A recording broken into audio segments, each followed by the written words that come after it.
Assalamualaikum warahmatullahi wabarakatuh. Perkenalkan, saya Nung Dian Widianti, mahasiswa Pendidikan Biologi. Saya sebagai peserta program Kredensial Mikro Mahasiswa Indonesia atau KMMI tahun 2021 pada course sertifikasi laboran. Pada kesempatan kali ini, saya akan menjelaskan materi K3 di mana yaitu mengenai pertolongan pertama pada kecelakaan atau P3K.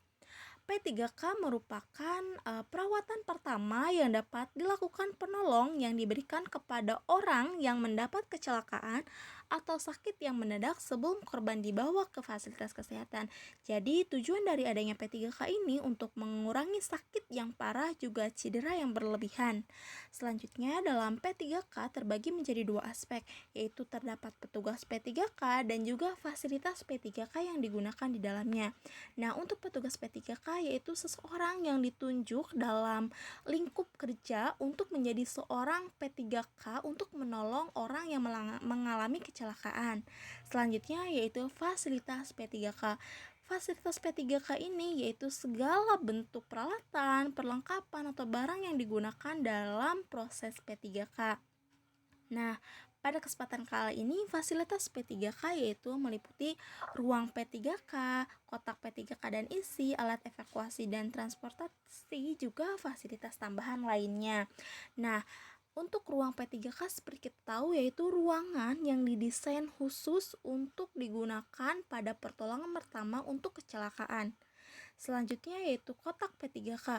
Kotak P3K ini sudah tidak lazim kita ketahui bahwa di dalamnya terdapat obat-obatan untuk penyembuhan, yaitu perlunya untuk proses pertolongan pertama pada kecelakaan. Selanjutnya ada alat evakuasi dan alat transportasi.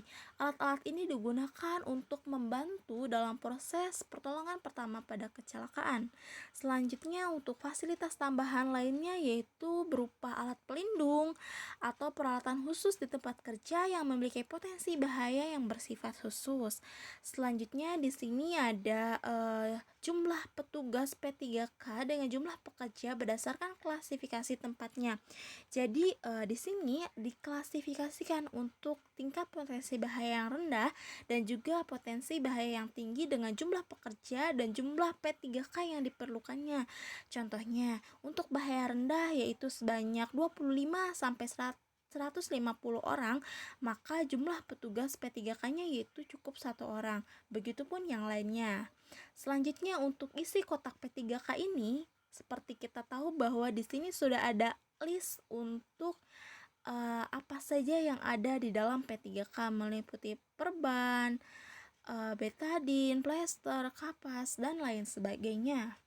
Maka perlunya untuk diisi kotak P3K dan juga unit yang ada di dalamnya. Selanjutnya yaitu jumlah pekerja atau buruh, jenis kotak P3K dan jumlah kotaknya itu berdasarkan banyaknya. Maka contohnya di sini ada jumlah pekerja buruh kurang dari 20 orang, maka menggunakan jenis P3K kotak A. Nah, jenis kotaknya yaitu tiap satuan unit, maka menggunakan 1 unit kotak A. Nah, ini merupakan penjelasan mengenai P3K yang saya dapatkan pada pemateri yang telah disampaikan. Mungkin cukup sekian yang dapat saya sampaikan, kurang lebihnya saya mohon maaf.